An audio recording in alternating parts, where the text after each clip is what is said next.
Everybody, let's close our eyes as we dive deep into worship. Hallelujah. So अपने आंखें बंद करें, हम परमेश्वर की महिमा करने चाह रहे हैं, हम उसकी स्तुति करने चाह रहे हैं। अब जब उसकी सन्निधि में आते हैं तो पूर्ण रूप से, पूर्ण मन से आए, ताकि उसकी महिमा आपके और से चमके। हालेलुया। सब प्रार्थना करें, सब धन्यवाद करें कि उसने हमें इतना अच्छा दिल दिया कि हम सब एक साथ आकर उसकी महिमा कर सकें। वो महान है, वो सर्वशक्तिमान है, वो परमेश्वर। Thank God because He has given this wonderful day to come to Him and worship His holy name. Hallelujah. Give thanks to Him. Give all the praise to Him. Hallelujah. सारी आदर और महिमा उसको दो। Hallelujah. Thank you Jesus. Thank you Jesus. सब अपने मुंह को खोल और उसकी महिमा करें। अभी हम उसकी महिमा करने जा रहे हैं और कोई जो आप कुछ भी सोच रहे हो अपने दिमाग से वो सब निकाल के बाहर फेंक दो।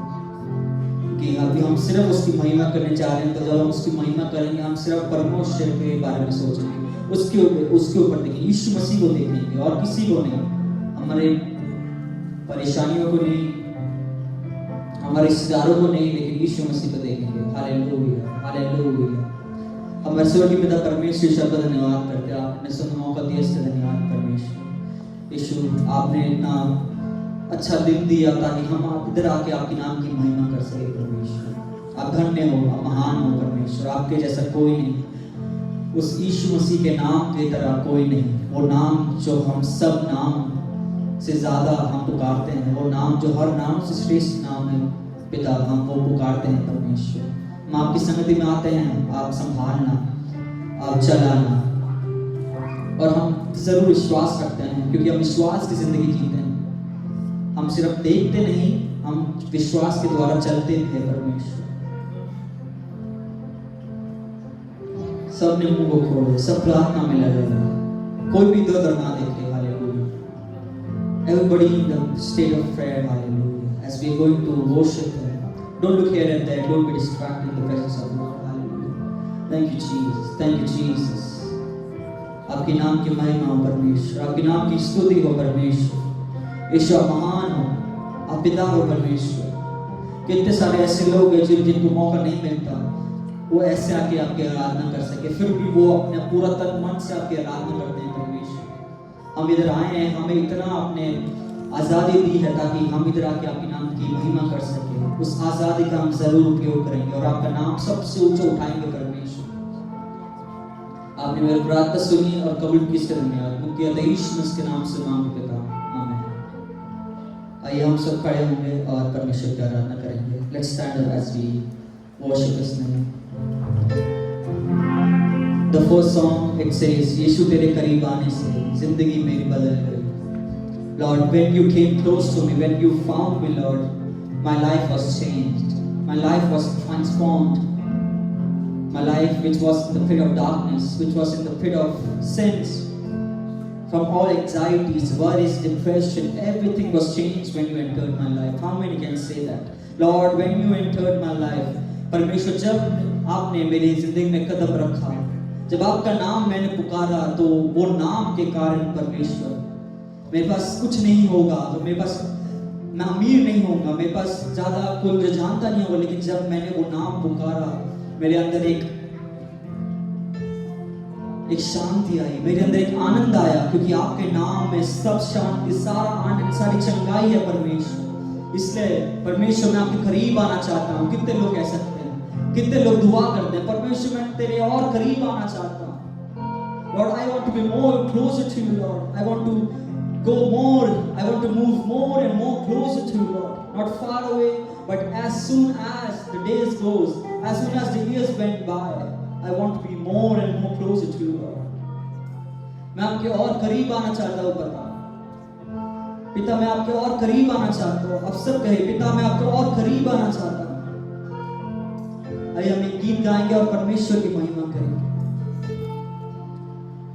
यीशु तेरे करीब आने से जिंदगी मेरी बदल गई। यीशु तेरे छूने से जिंदगी मेरी संवर गई। यीशु तेरे करीब, यीशु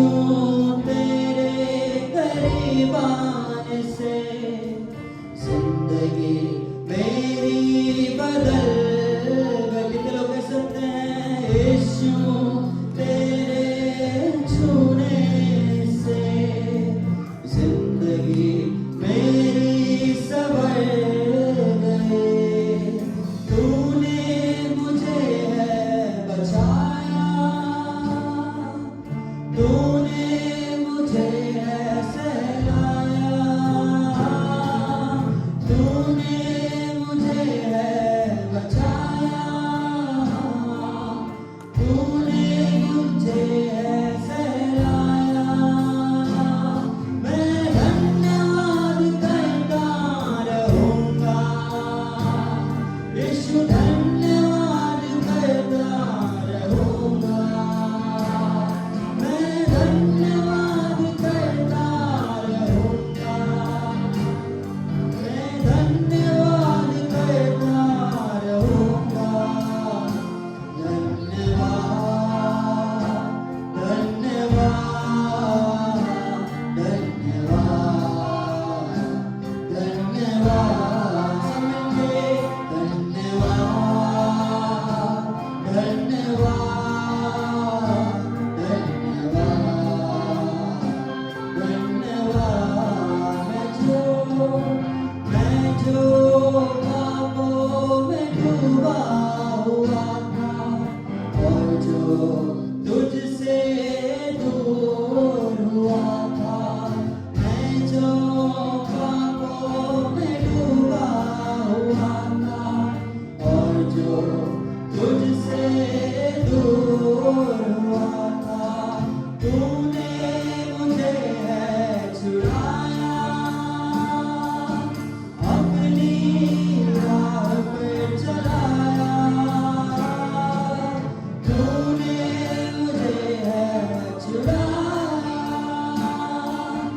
अपनी राह पर चलाया। मैं धन्यवाद करता रहूँगा, यीशु धन्यवाद करता रहूँगा। मैं धन्यवाद करता रहूँगा, यीशु धन्यवाद करता रहूँगा। सबके धन्यवाद, धन्यवाद, धन्यवाद,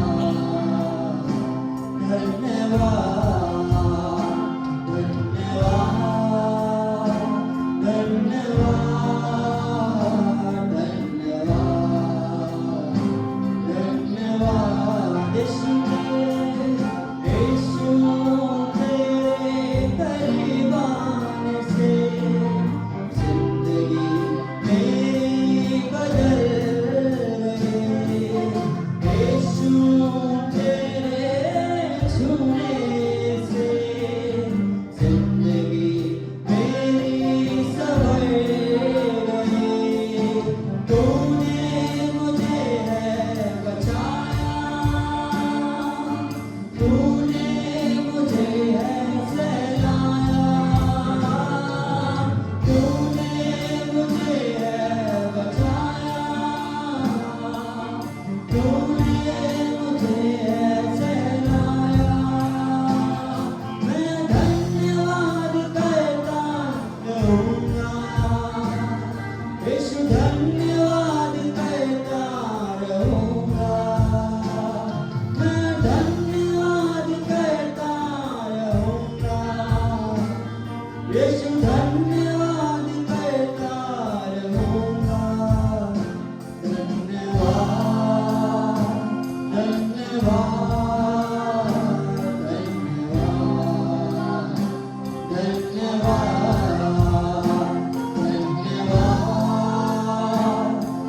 धन्यवाद,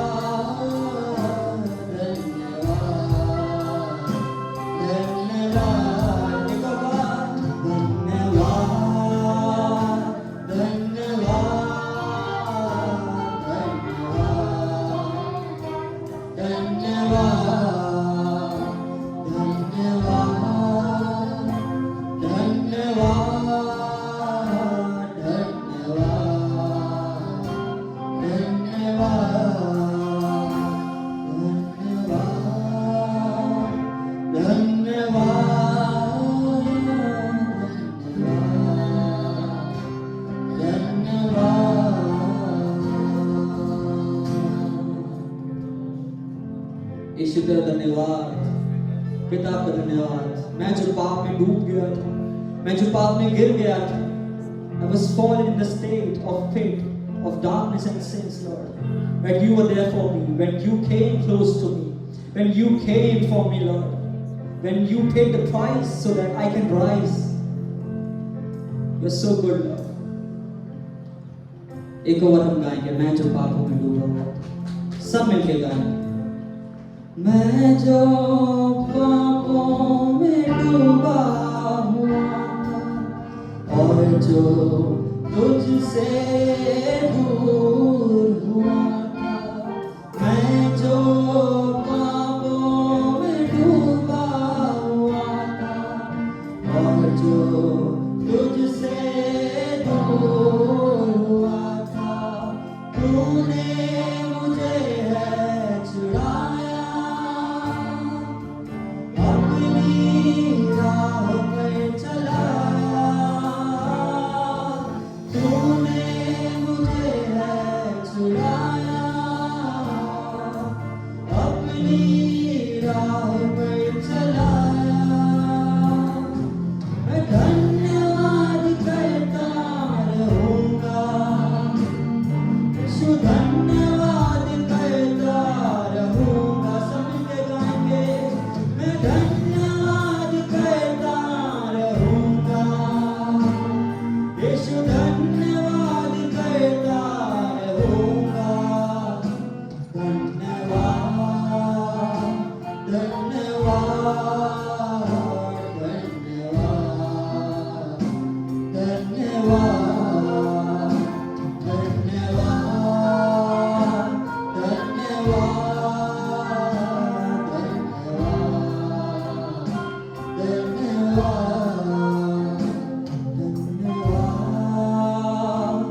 धन्यवाद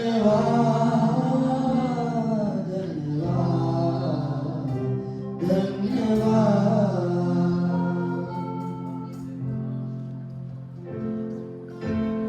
यीशु दाता मेरे खुदा,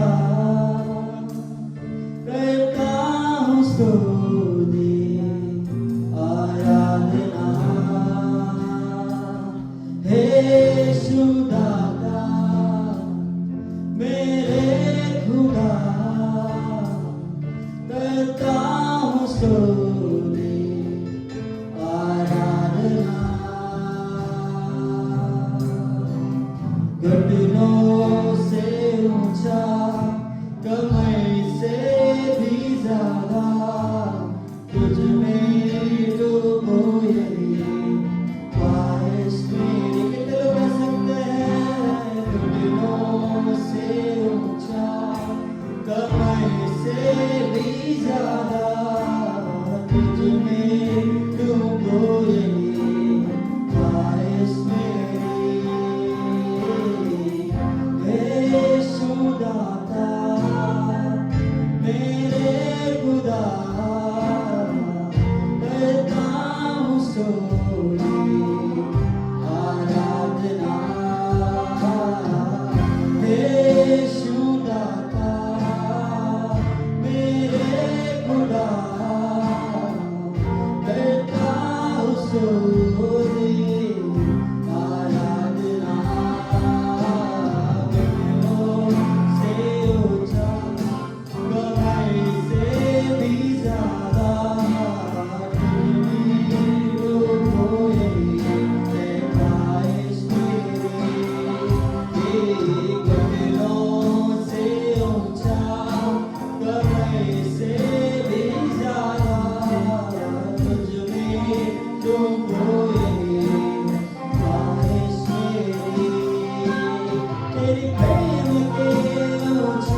ऊंचा कमर से भी ज्यादा तुझ में डूबोए है ख्वाहिश मेरी घुटनों से ऊंचा कमर से भी ज्यादा तुझ में डूबोए ख्वाहिश मेरी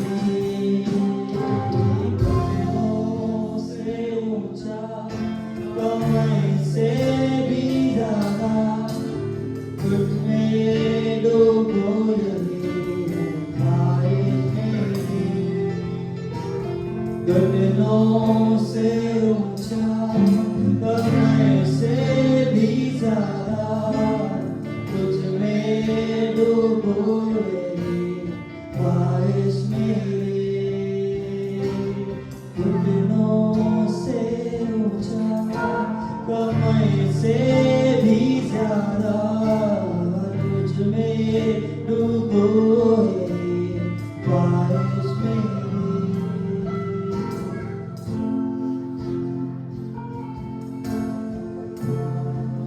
कितने लोग कह सकते हैं परमेश्वर मैं जब आपकी संगति में आता हूँ परमेश्वर मुझे आपके और करीब आना है आपके और करीब आना है परमेश्वर वो घुटनों से ऊंचा वो कमर से भी ज्यादा हो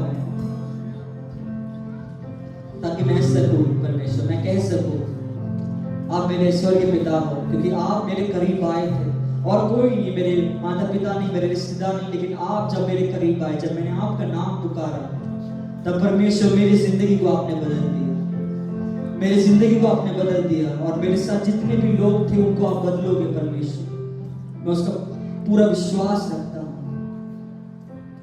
घुटनों से ऊंचा कमर से भी ज्यादा तुझ में डूबोए ख्वाहिश मेरी घुटनों से ऊंचा कमर से भी ज्यादा तुझ में डूबोए ख्वाहिश मेरी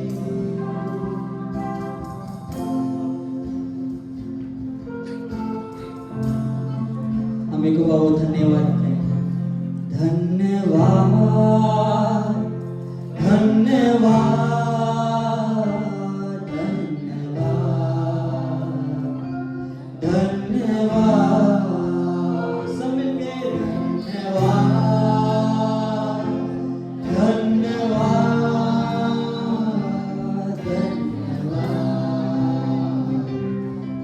धन्यवाद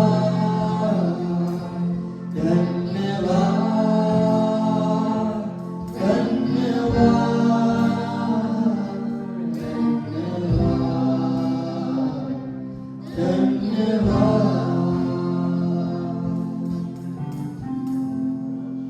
परमेश्वर को धन्यवाद करें हालेलुया उसके नाम की स्तुति करें हालेलुया उसका धन्यवाद करें अपने मुंह को खोले हालेलुया परमेश्वर मैं आपका धन्यवाद करता हूं let's open our mouths hallelujah when you pray when you come into his presence you don't stop praising him hallelujah you will not stop thanking him because he has done so much for you hallelujah thank you Jesus hallelujah परमेश्वर आपका धन्यवाद परमेश्वर इस क्रूस के लिए धन्यवाद परमेश्वर आपकी कृपा के लिए धन्यवाद आपके प्यार के लिए धन्यवाद परमेश्वर आपने जो कुछ मेरे लिए किया उसका धन्यवाद परमेश्वर मैं जब आप मेरी जब जिंदगी में आए परमेश्वर सब कुछ बदल गया इससे मैं अपने पूरे मन से आपको धन्यवाद करूंगा ये जो मैं अगला गाना गाने जा रहा हूँ कहता है हे मेरे मन यहोवा को धन्य करो जो कुछ भी मुझ में है धन्यवाद करो उसका कितने लोग कह सकते हैं हे मेरे मन ये यहोवा का धन्यवाद कर जो कुछ भी है मुझ पे मैं उसका धन्यवाद करने जा रहा हूँ तो जो कुछ भी हमारे अंदर परेशानी को आप दूर रखेंगे आपके जो भी दिक्कतें हम उसे दूर रखेंगे और आप कहेंगे जो कुछ भी मुझ में है जो मेरा हृदय है जो मेरा शरीर है जो कुछ भी मुझे है जो मेरा मन है वो यहोवा का धन्यवाद करेंगे हालेलुया अभी हम वो गाना गाएंगे और उसकी महिमा करेंगे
Thank you, Jesus. Thank you, Lord. हे मेरे मन यहोवा को धन्य धन्य कहो। हे मेरे मन यहोवा को धन्य धन्य कहो। जो कुछ भी मुझ में है उसको धन्य कहो। जो कुछ भी मुझ में है उसको धन्य कहो। हे मेरे मन यहोवा को धन्य धन्य कहो। हे मेरे मन यहोवा को धन्य धन्य कहो। वही तेरे अधर्मों को क्षमा करता है, तेरे सभी रोगों को चंगा करता है। Hallelujah, hallelujah. कितने लोग कह सकते हैं? वही तेरे अधर्मों को क्षमा करता है, तेरे सभी रोगों को चंगा करता है। Hallelujah, hallelujah. वही तो तेरे प्राणी को नाश होने से बचाता है। वही तो तेरे प्राण को नाश होने से बचाता है।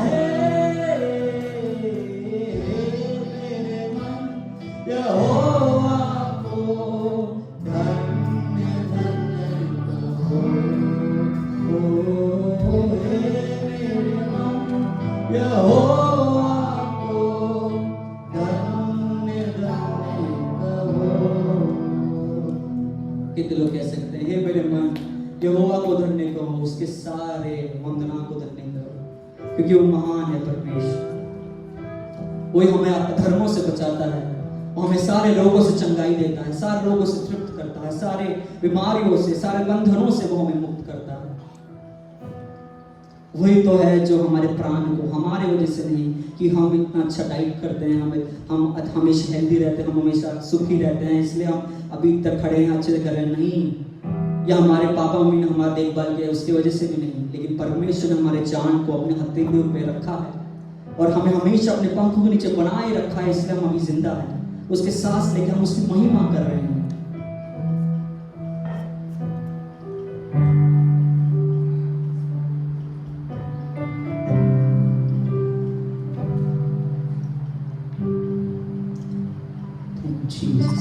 उसकी महिमा करें। ये आखिरी गाना ये सब आप जानते हैं, तो मैं जब ये गाना गाऊंगा हम सब एक साथ गाएंगे कि वो सृष्टि करता है, वो हमारा मालिक है। हालेलुया।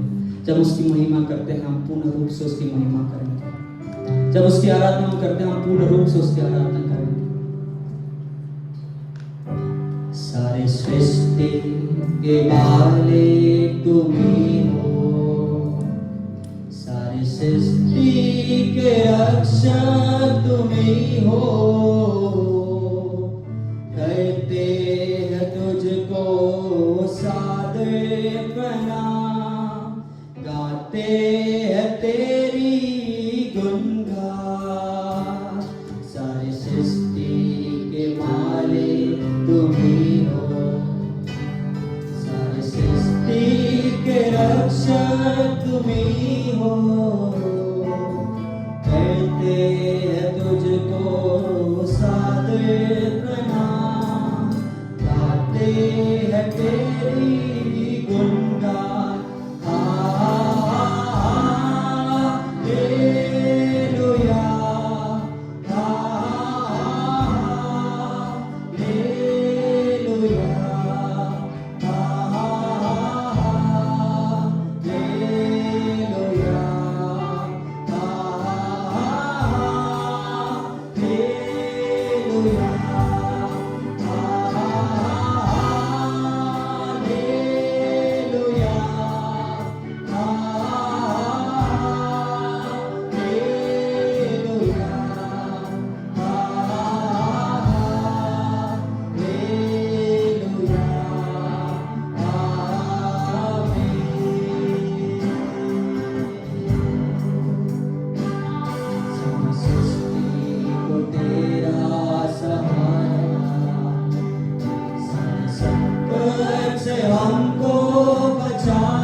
सृष्टि के रक्षक तुम्ही हो,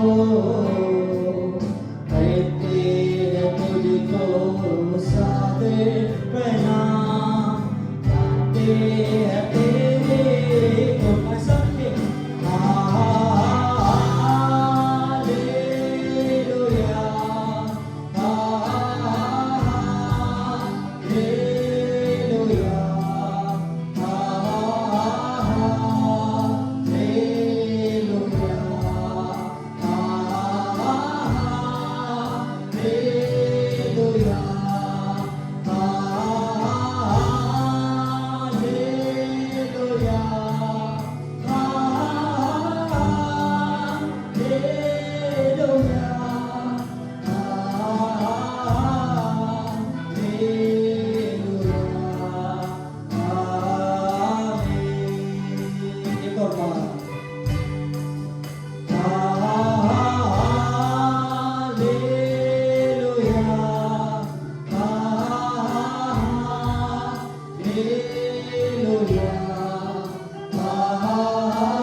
Thank you, Lord. Thank you, Lord. Thank you, Holy Spirit. Father, we give you all the glory and honor, oh Father God. Thank you for your presence among our midst, oh Father God. Lord, as your word says, where 2 or 3 are gathered, your presence is already there, oh Father God. Lord, thank you for your presence among our midst, oh Father God. Thank you for touching your people in the name of Jesus, oh Father God. Lord, we are in your presence, oh Father God. Continue to minister to us, oh Father God. Lord, I cover each and every single person present in this place in your precious blood, oh Father God. Lord, as we go to meditate your word, oh Father God, speak to us, oh Father God. Holy Spirit, let us be attentive to your voice.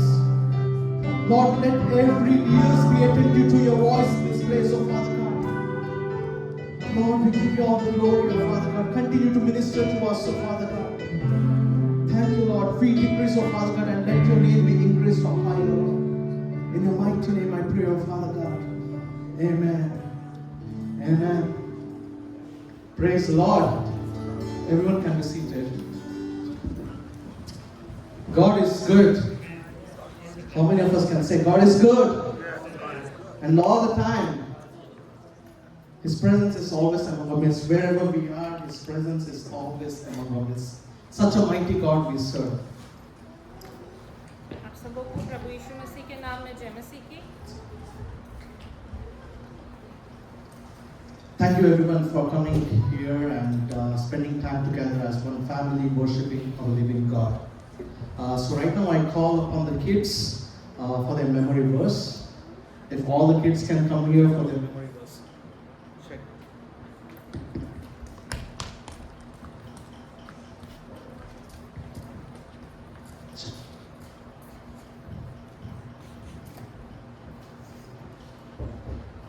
मुझे पता है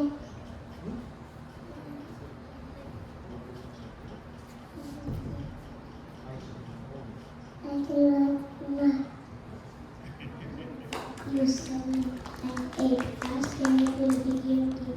Seek and you will find. Knock and it will be opened to you. For everyone asks receives. The one who seeks finds. The one who knocks, the door will be open. First Thessalonians 16 verse chapter 15 to from 16 to 18. Rejoice always, pray without ceasing, give thanks in all situations, for this is God's will for you in Christ Jesus. So Matt, if you can pray for the kids.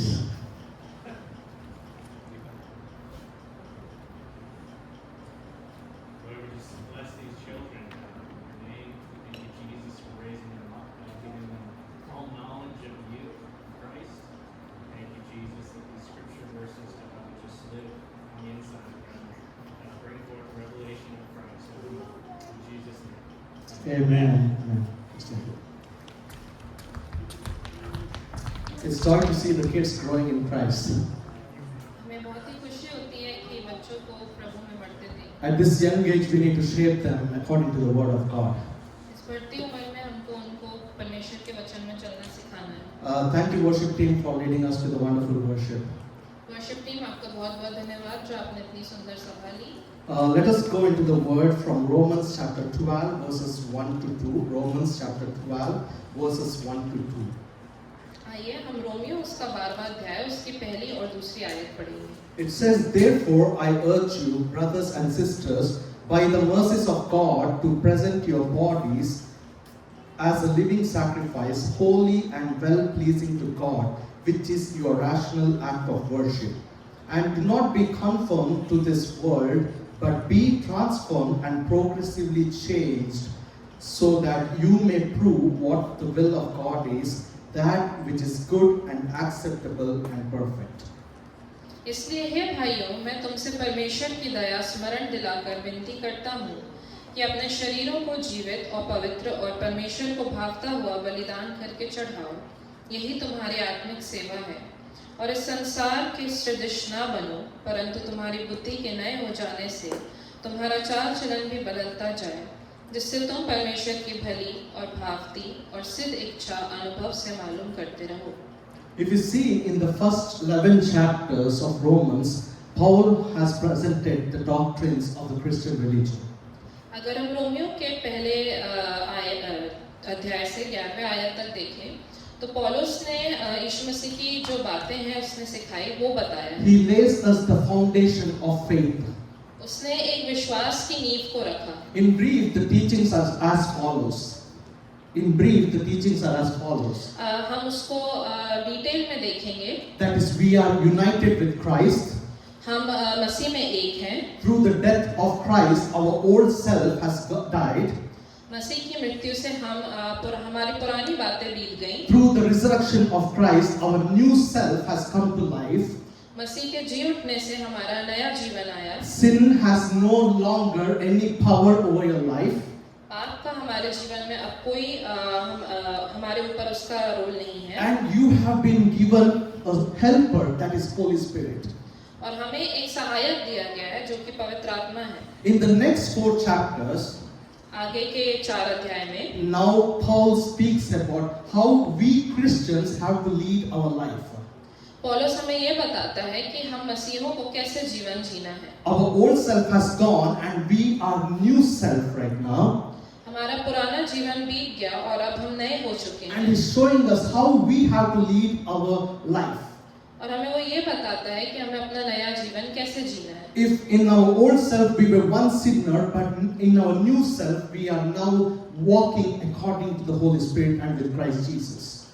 हमारे पुराने जीवन में हम पापी थे, लेकिन हमारे नए जीवन में हम पवित्र आत्मा के चलाए चलते हैं। If our inner being has changed, now our outer behavior also should show some characteristics that we are a new self.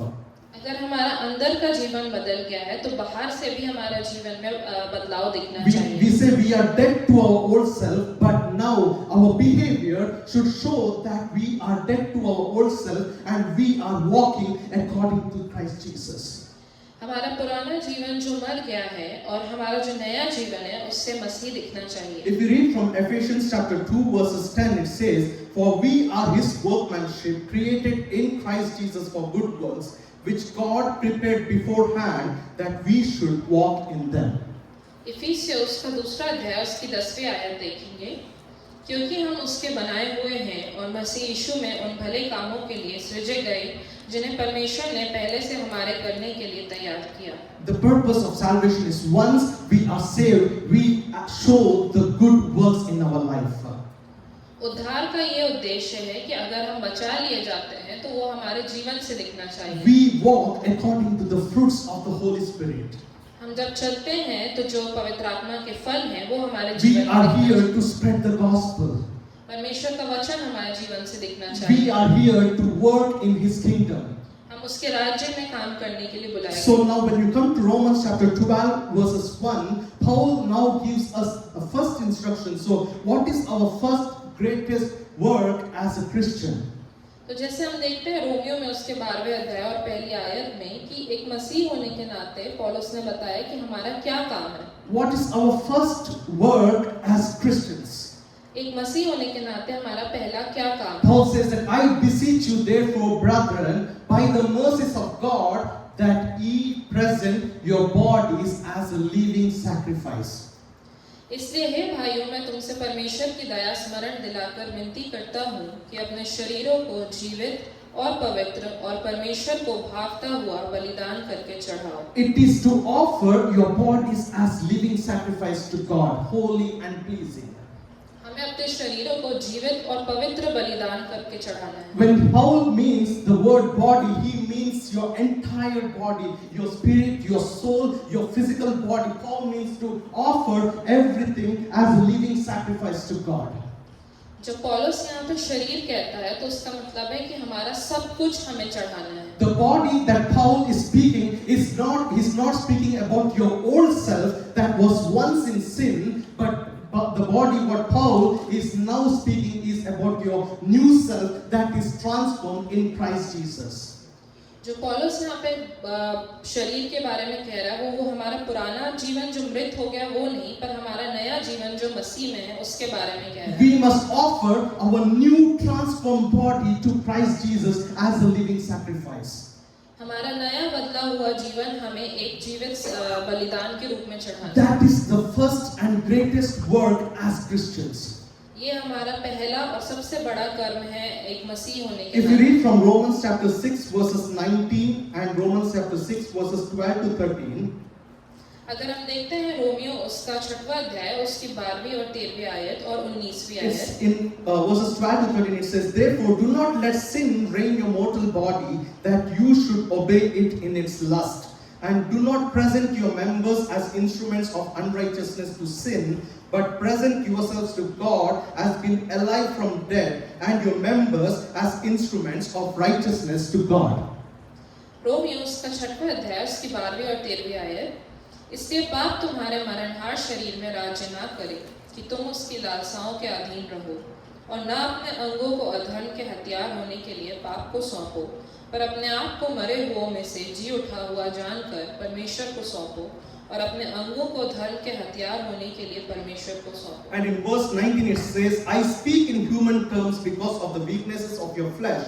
For just as you presented your members as slaves of uncleanness and of lawlessness leading to more lawlessness, so now present your members as slaves of righteousness or holiness."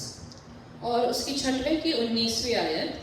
मैं तुम्हारी शारीरिक दुर्बलता के कारण मनुष्य की रीति पर कहता हूँ, जैसे तुमने अपने अंगों को कुकर्म के लिए अशुद्धता और कुकर्म के दास करके सौंपा था, वैसे ही अब अपने अंगों को पवित्रता के लिए धर्म के दास करके सौंप दो। So in verse 12, Paul says, "Therefore, since you are dead to sin, do not let sin rule your mortal bodies." उसके 12वें आयत में हम देखते हैं कि पौलुस कहता है कि क्योंकि हमारा पुराना जीवन मृत हो चुका है तो हम पाप में आगे ना He बढ़े। says, do not let your sin rule your mortal bodies. वो ये कहता है कि हम पाप को हमारे जो शरीर है उसमें रूल करने ना दें। We need to ask ourselves today, आज हमें अपने आप से पूछना है who is ruling our body? कि हमारे जीवन को कौन चला रहा है। Is sin ruling our body or is God ruling our body? क्या पाप हमारे जीवन को चला रहा है या परमेश्वर हमारे जीवन को Who चला रहा है। is our master today? आज हमारा मास्टर या गुरु कौन है। Who is our ruler today? आज हमें चलाने वाला कौन है। Who is controlling your body today? आज हमारे शरीर को कौन कंट्रोल कर Is रहा है। it sin ruling your body or is God ruling your body? We need to question ourselves today. क्या पाप हमारे जीवन में चल रहा है या परमेश्वर का वचन हमारे जीवन में। When Paul speaks about sin, he speaks about all the sins that is included. Not only the bigger sins, but everything, including gossiping, hatredness, talking ill about others, sexual immoralities, every single sins that you can name off. Paul is now speaking about that. जब पौलुस यहाँ पे पापों के बारे में बात करता है तो वो कोई एक बड़े या छोटे पाप के बारे में नहीं, लेकिन वो सारे पाप जो हमने पढ़े हैं और सुने हैं उनके बारे So में we बात need to think about ourselves. Who is ruling our body today? Is sin ruling our body or is God ruling our body today? तो आज हमें अपने आप से ये सवाल करना है कि हमारे जीवन को कौन चला रहा है। When a Christian dies to sin, when we so-called born again believers, when we die to sin and when we become a new person, we have to show a new behaviors in our lives. जब हमारा पुराना जीवन मृत हो जाता है और हम नए जीवन को पा लेते हैं तो हमें हमारे बिहेवियर से, हमारी आदतों से परमेश्वर दिखाई देना In चाहिए। verse 13, Paul now says, do not present your members as instruments of unrighteousness to sin, or do not present your members as wickedness to sin. 13वीं आयत में यहाँ लिखा है, और ना अपने अंगों को अधर्म के हथियार होने के लिए पाप को सौंपो, पर अपने आप को मरे हुओं में से जी उठा हुआ जानकर। Now God is the ruler of your body.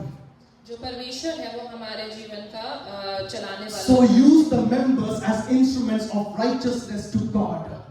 जो भी हमारे गिफ्ट्स हैं, जो हमारे टैलेंट्स हैं, उन्हें परमेश्वर के लिए इस्तेमाल Use the करें। members as righteousness to God. ये जो हमारे हथियार हैं, Because God is the ruler of your body. क्योंकि परमेश्वर हमारा रूलर है। The new transformed self should be act like how Christ Jesus led the life. The new body should act accordingly. क्योंकि जो हमारा नया जीवन है वो हमारे जो पुराना जीवन मृत हो गया उसके जैसा The नहीं। body we must show should be without any blemish or it should be holy. जो हमारा नया जीवन है वो पवित्र होना चाहिए और साफ होना If you चाहिए। see from Ephesians chapter 1 verses 4, it says, just as he chose us in him before the foundation of the world, that we should be holy and without blame before him in love. इफिसियुस का पहला अध्याय उसकी 4वीं आयत, जैसा उसने हमें जगत की उत्पत्ति से पहले उसमें चुन लिया कि हम उसके निकट प्रेम में पवित्र और निर्दोष हो। From the beginning we were created. God wanted us to be holy and blameless. जब हम जगत की उत्पत्ति से चुने गए थे तब से परमेश्वर हमें पवित्र और निर्दोष होने के लिए बुलाया। Then there was no earth, जब धरती नहीं थी but there was only one God. तब सिर्फ परमेश्वर था And he created human beings. और उसने हम सब मनुष्यों को He had a wonderful plan to create us human beings, so we are chosen as his sons and daughters in Christ Jesus. और उसने अपने प्लान के अधिकार के होने के नाते हमको अपने बेटे और बेटियां बनाया। Therefore offer your bodies as living sacrifices to God. इसलिए हमें अपने शरीर को एक जीवित और भावता बलिदान करके चढ़ाना है। In 1 Corinthians chapter 6 verses 19 to 20, it says, do you not know that your body is a temple of Holy Spirit who is within you, whom you have from God, and that you are not your own?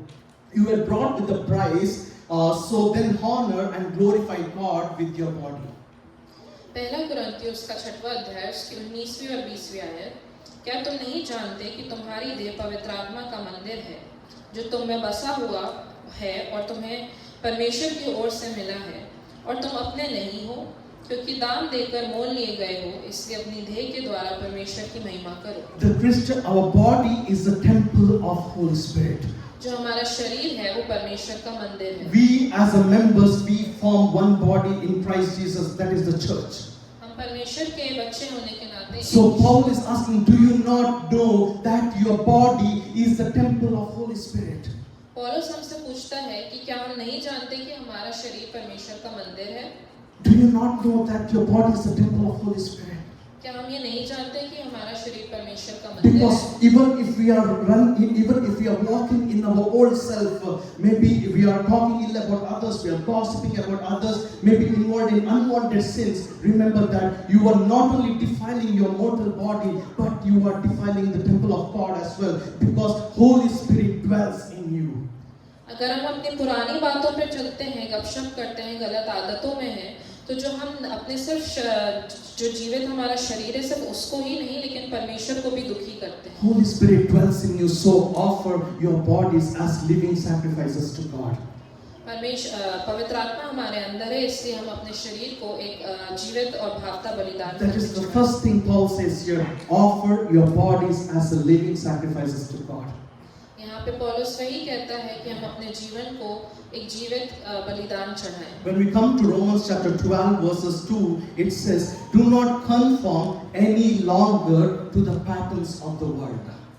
Romeo उसका 12वां अध्याय और उसकी दूसरी आयत कहती है, और इस संसार के सदृश ना बनो, परंतु तुम्हारी बुद्धि के नए हो जाने से तुम्हारा चाल चलन भी बदलता जाए, जिससे तुम परमेश्वर की भली और भावती और सिद्ध इच्छा अनुभव से मालूम करते रहो। And be not conformed to this world, but be ye transformed by the renewing of your minds. हमें इस संसार के सदृश नहीं बनना है, परंतु अपने बुद्धि के नए हो जाने से हमारा जीवन बदल जाना चाहिए। When Paul means the world, he means the kingdom of darkness, he means the sins. He says, now do not, because you are a new creation in Christ Jesus, do not be conformed into these outward patterns of the world. जब पौलुस यहाँ संसार शब्द का इस्तेमाल करता है तो ये बताता है कि जो संसार शैतान का है, अंधकार में पड़ा हुआ, हमें उसके जैसे नहीं होना है। If you see from 1 Peter chapter 1 verses 14, it says, as obedient children, not conforming yourselves to former lusts, as is in your ignorance. पहला पत्रस उसका पहला अध्याय उसकी 14वीं आयत, और आज्ञाकारी बालकों की नई अपनी अज्ञानता के समय की पुरानी अभिलाषाओं के सदृश ना बनो। So do not, as obedient children, not fashioning yourself according to your former things. और आज्ञाकारी बालकों की नई अपनी अज्ञानता के समय की पुरानी अभिलाषा से सदृश ना बनो। As you were walking in your former selves, now Paul is telling, do not walk according to that, because you are a new creation in Christ Jesus. So he says, do not be conformed to these patterns of this world, but walk in transforming by renewing of your mind. जैसा हमारा पुराना जीवन था, हमें उन अभिलाषाओं को छोड़कर एक नए जीवन में और अपने नए चाल चलन में आगे बढ़ना है। In Ephesians 4:17 and 18, Paul says, this I say therefore and testify in the Lord, that you should no longer walk as the rest of the Gentiles walk, in the futility of their mind, having their understanding darkened, being alienated from the life of God because of the ignorance that is in them, because of the blindness of their heart.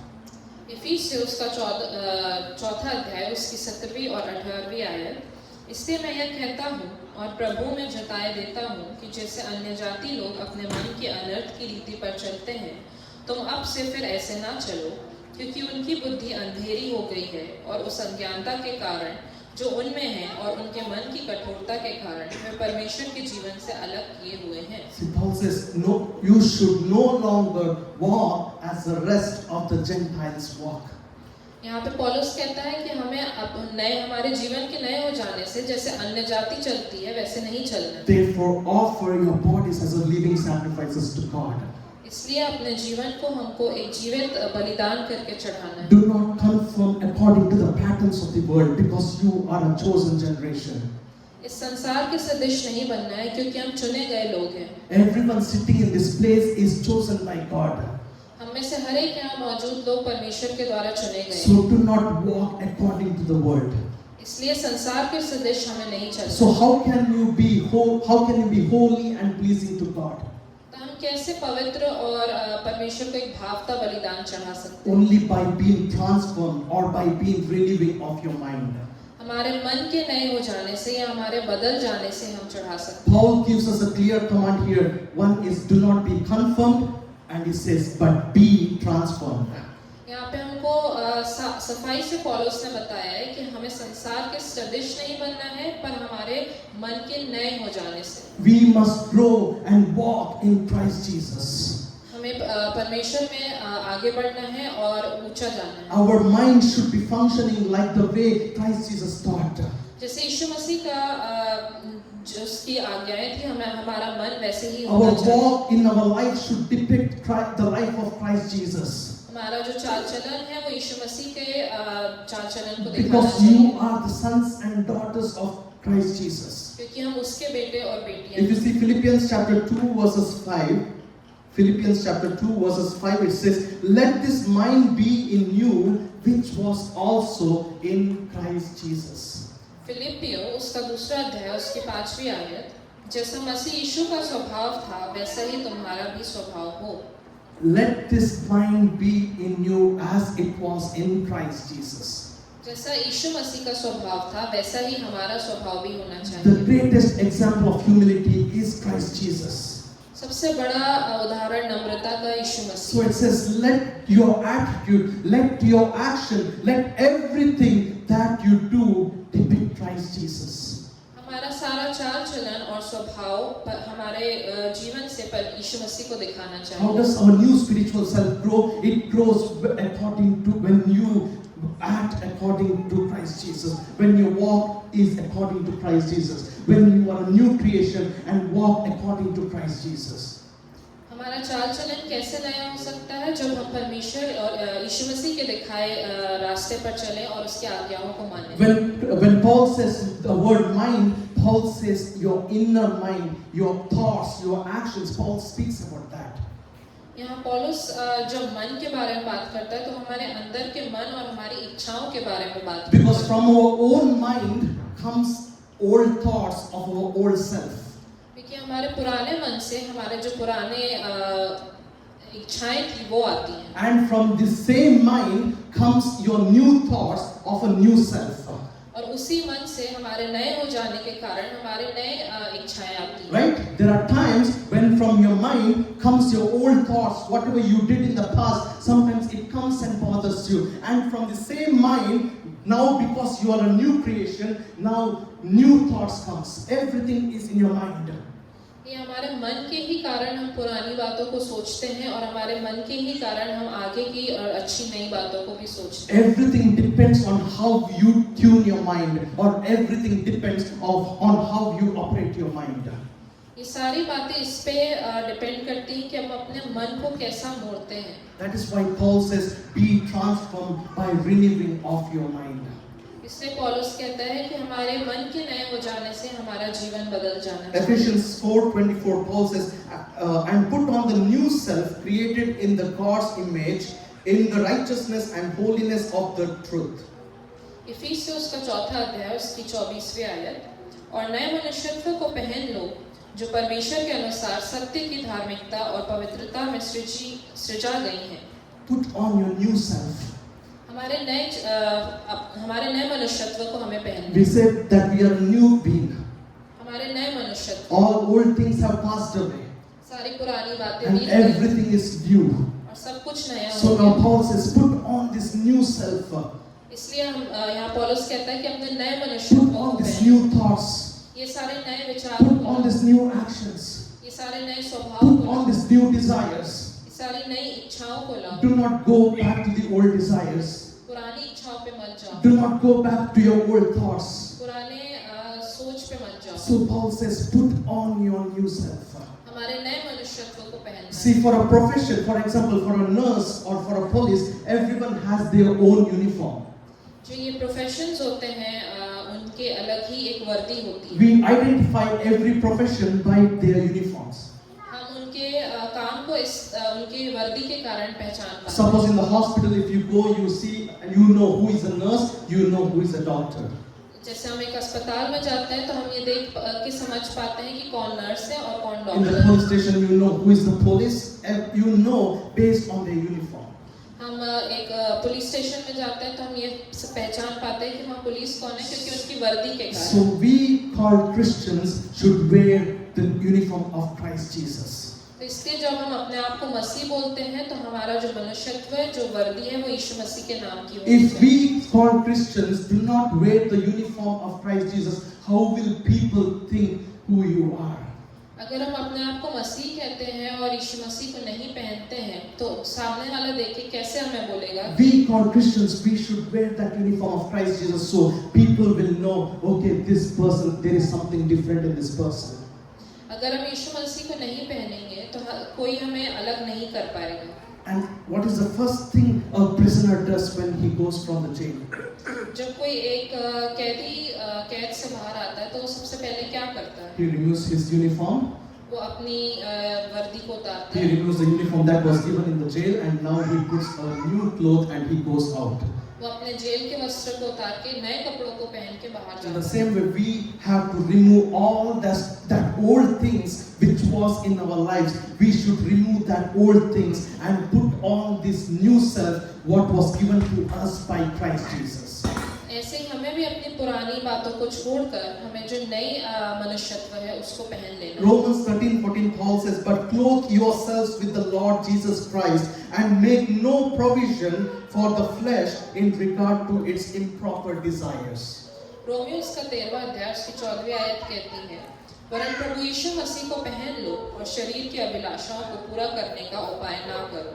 To clothe yourself with Christ means you walk according to the Holy Spirit.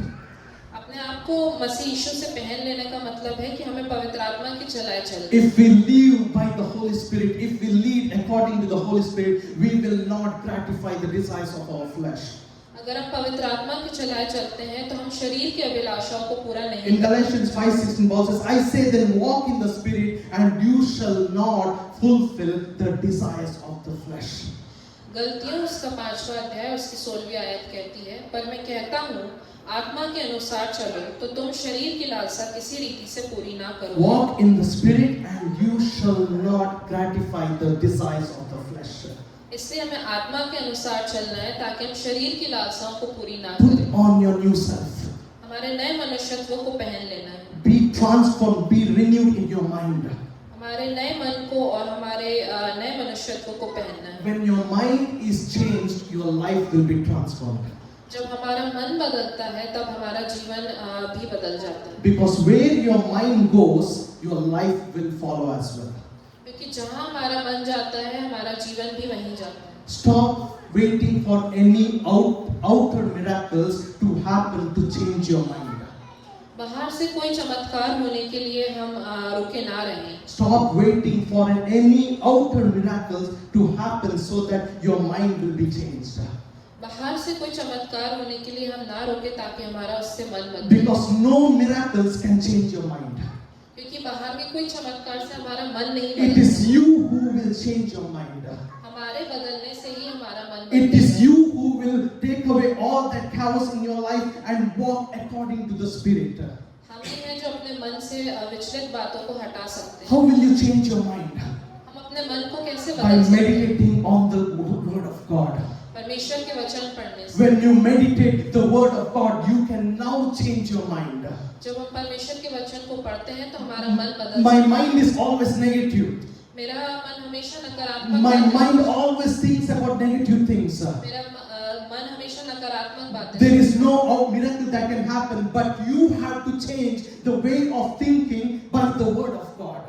कोई ऐसा चमत्कार बाहर से नहीं हो सकता, लेकिन अगर हम परमेश्वर के वचन को पढ़ते हैं तो बदल सकते Stop believing that you can't control your thoughts. हैं। ये मानना बंद करें कि हम अपने विचारों को नहीं Oh, I कंट्रोल कर can't सकते। control my thoughts. It keeps coming. All negative thoughts keep coming. Stop thinking that you can't control your thoughts. हम ये सोचना बंद कर दें कि हम अपने विचारों को कंट्रोल It's a नहीं कर lame सकते। excuse. ये सबसे बड़ा हम एक्सक्यूज You करते हैं। can control your thoughts. हम अपने मन पे कंट्रोल If कर you read from सकते हैं। Philippians chapter 4 verses 8 to 9, Philippians chapter 4 verses 8 to 9, it says, "Finally, brethren, whatever things are true, whatever things are noble, whatever things are just, whatever things are pure, whatever things are lovely, whatever things are of good report, if there is any virtue and if there is anything praiseworthy, meditate on these things. The things which you learned and received and heard and saw in me, these do, and the God of peace will be with you."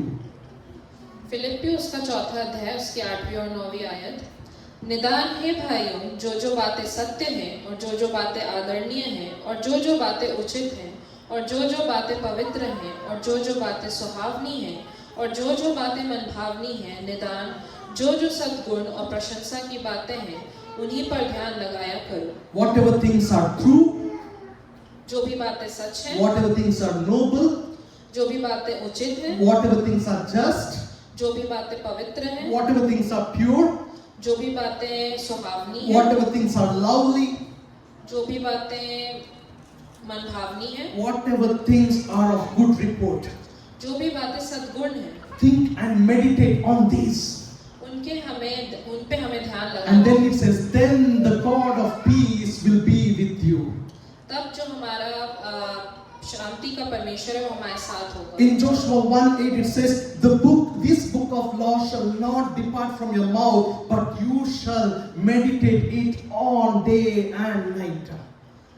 यहोशू उसका पहला अध्याय उसकी 8वीं आयत कहती है, व्यवस्था की यह पुस्तक तेरे चित्त से कभी ना उतरने पाए, इसी में दिन रात ध्यान दिए रहना। Psalms 1:2 it says, "On his laws he will meditate on it day and night."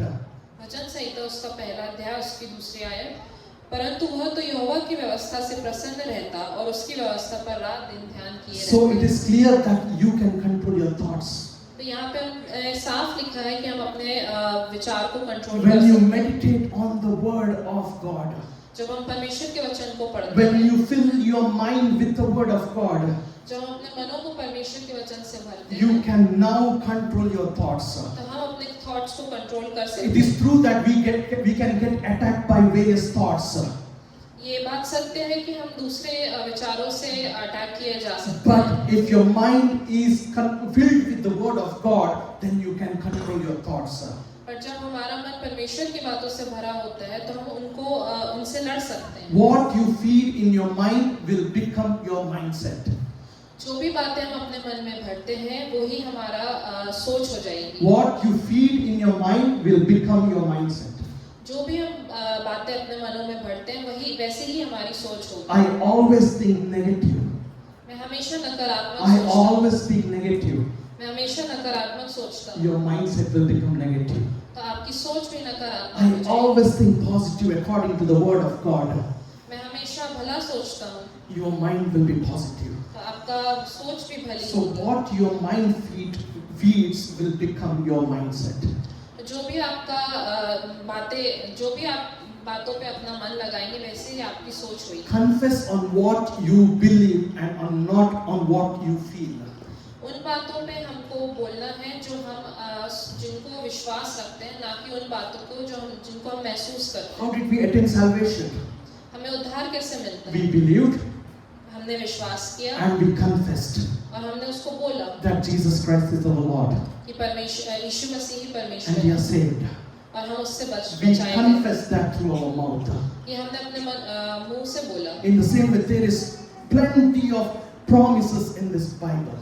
वैसे ही ऐसी अनेक प्रॉमिसेस हैं बाइबल में। Start confessing it. हमें उन्हें बोलना चालू करना Speak to every situation. हर बातों में हमें उन्हें बोलना होगा। Declare the word of God in every single situation.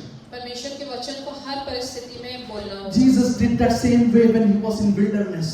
यीशु मसीह ने भी वैसे ही किया जब वो जंगल में था। You know, the enemy might have come and provoked Jesus in the same way. He comes and provokes your thoughts sometimes. शैतान ने यीशु मसीह को भी जंगल में परेशान किया था और टेम्प्ट किया था, वैसे ही वो हमें भी कर सकता है। But Jesus did not get scared over there. पर यीशु मसीह वहाँ डरे नहीं But he spoke the word of God. और उन्होंने परमेश्वर के वचन को कहा, He spoke. उसने बोला। So confess the word of God. इसलिए हम परमेश्वर के वचन को Your बोलें। mind is thinking negative.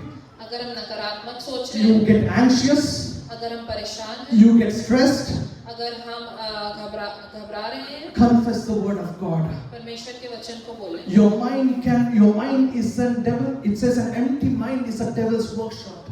जो खाली दिमाग होता है वो शैतान का घर होता है। But make your mind a disciplined disciple to the word of God. पर हम अपने मनों को परमेश्वर के वचन के हिसाब से चलें। Resist every negative thoughts and assist it with positive thoughts.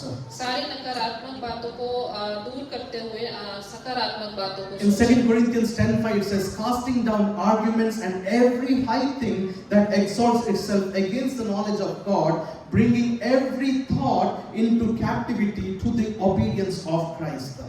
दूसरा कुरिन्थियों का 10वां अध्याय उसकी 5वीं आयत, सो हम कल्पनाओं को और हर एक ऊंची बात को जो परमेश्वर की पहचान के विरोध में उठती है खंडन करते हैं और हर एक भावना को कैद करके मसीह का आज्ञाकारी बना देते हैं। We must resist every negative thoughts and assist with positive thoughts.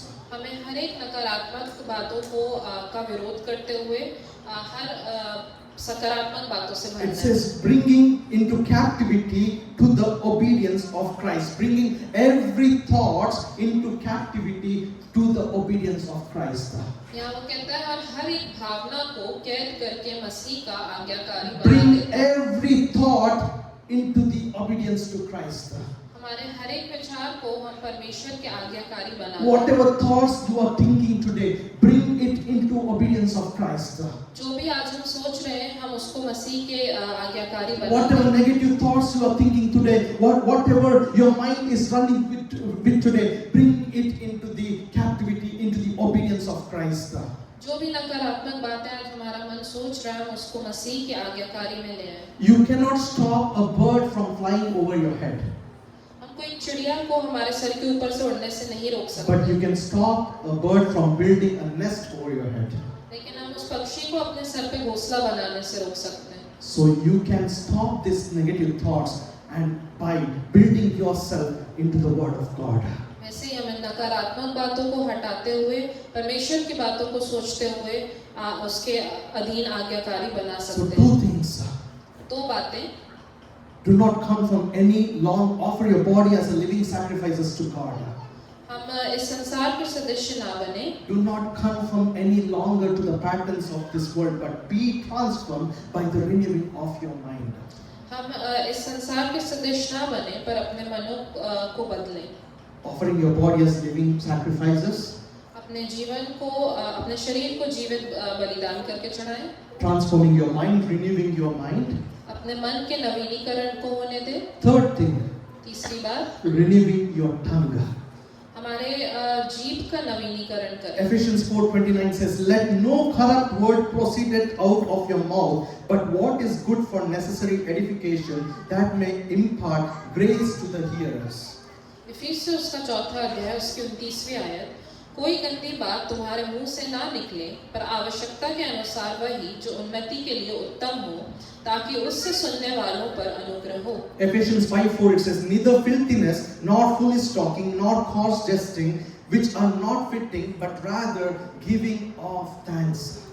इफिसियों उसका 5वां अध्याय उसकी 4थी आयत, और ना निर्लज्जता, ना मूर्ता की बातचीत की, ना ठट्टे की, क्योंकि ये बातें सोती नहीं वरन धन्यवाद ही सुना जाए। It says a 6-inch tongue can destroy a 6-foot man. एक 6 इंच की जो जीभ होती है वो एक 6 फुट के आदमी को नाश कर सकती By है, our words, सिर्फ हमारे शब्दों के कारण, by the way we speak. सिर्फ हमारे बोलने के तरीके के कारण। So now if we are a new creation in Christ Jesus, जैसे हम नए सृष्टि हैं परमेश्वर में, we must renew our tongue as well. हमें अपने जीभ का भी नवीनीकरण करना Yes, है। during situations we might get upset, we in anger we might speak something. कई बार कुछ कठिन परिस्थिति में हम कुछ गलत बोल बैठते हैं, That's why we say our life is a work in progress.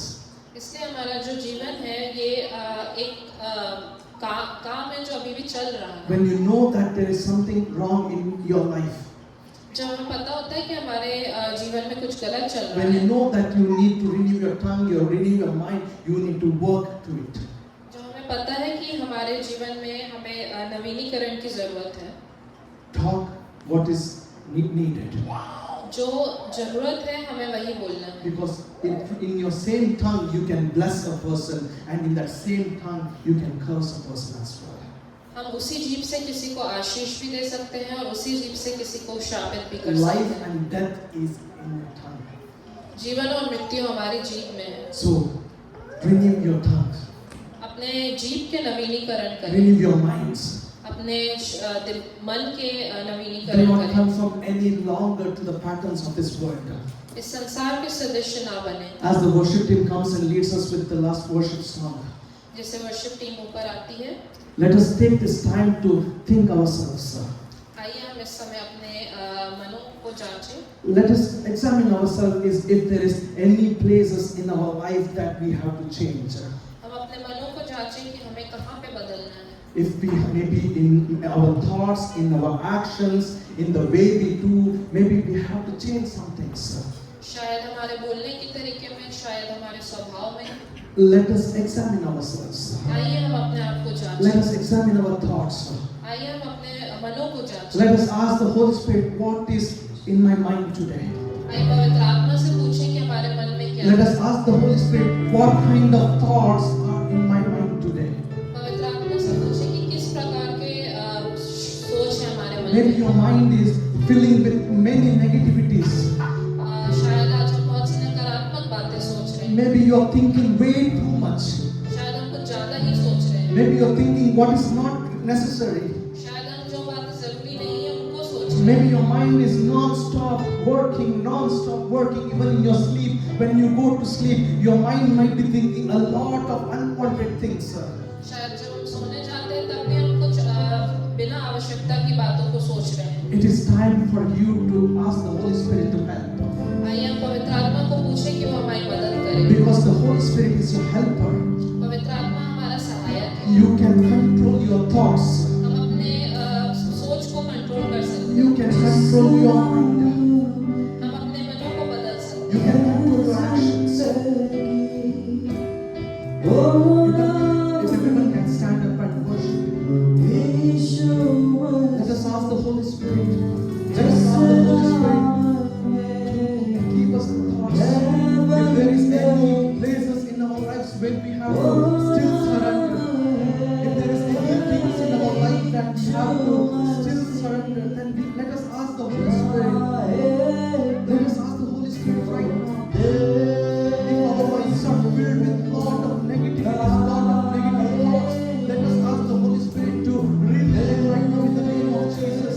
And let us ask the help of Holy Spirit to guide you in every single situations. As Paul says, do not be conformed any longer to the patterns of this world, but be transformed by renewing of the Spirit.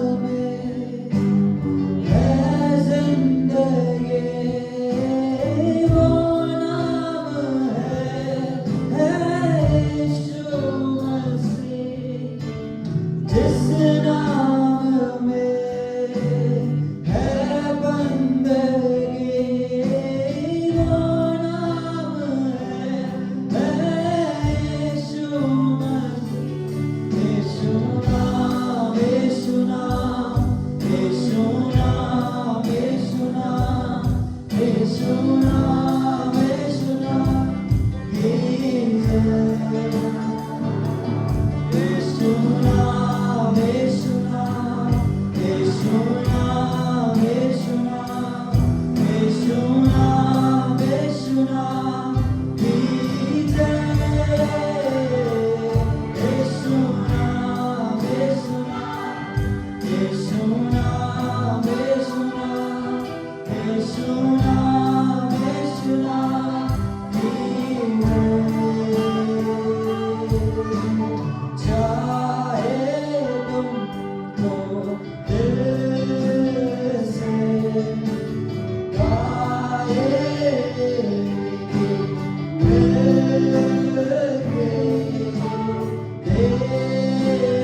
Thank you, Lord.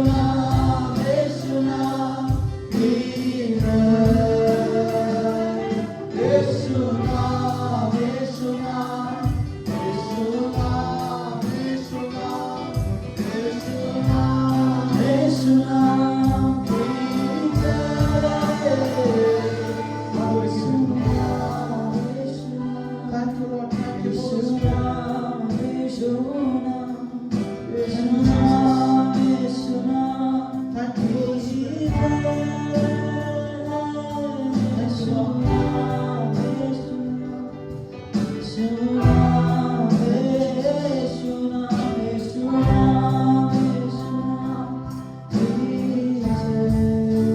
I ask Pastor Bill to lead us in prayer. Pastor Bill, lead us in prayer.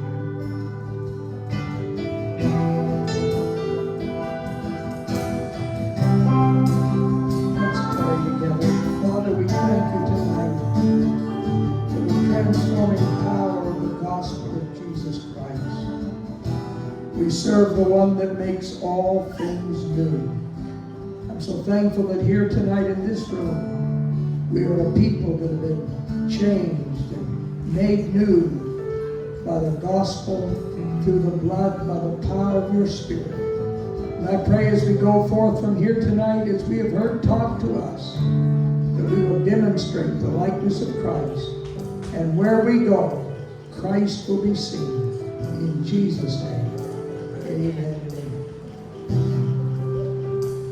Praise God. God is good all the time. Thank you everyone for joining us. Krishnan uncle is celebrating his birthday today. And I think you're leaving on October 8th. And uncle is leaving back to Dubai on October 8th. So let us all stretch our hands to Krishnan uncle and let us pray. Father, we thank you for Krishnan uncle, oh Father God. Thank you for adding one more life in uncle's life in the name of Jesus, oh Father God. Lord, thus far you have been faithful in his life, oh Father God. Thank you. Thank you for every single blessing that you have been bestowed on uncle's life in the name of Jesus, oh Father God.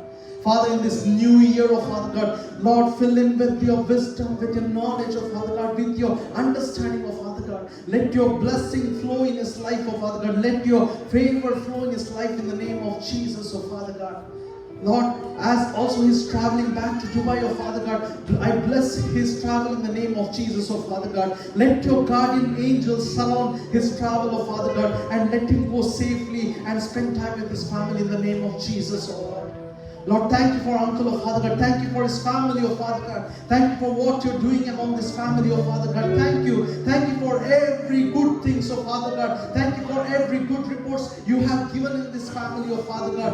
We give you all the glory and honor, oh Father God. Continue to bless this family in the name of Jesus, oh Father God. May they be used mightily for your kingdom's glory, oh Father God. Lord, we give you all the glory and honor, oh Father God. In your mighty name we pray, oh Lord. Amen. Amen. Thank you, Jesus. So Uncle and Anand has sponsored pizza. So feel free to go and enjoy the time of fellowship. And next week, Saturday, we will be having prayer at Utkarsh and Ruth's house. Instead of church, we will be doing that as a house prayer next week. Keep everyone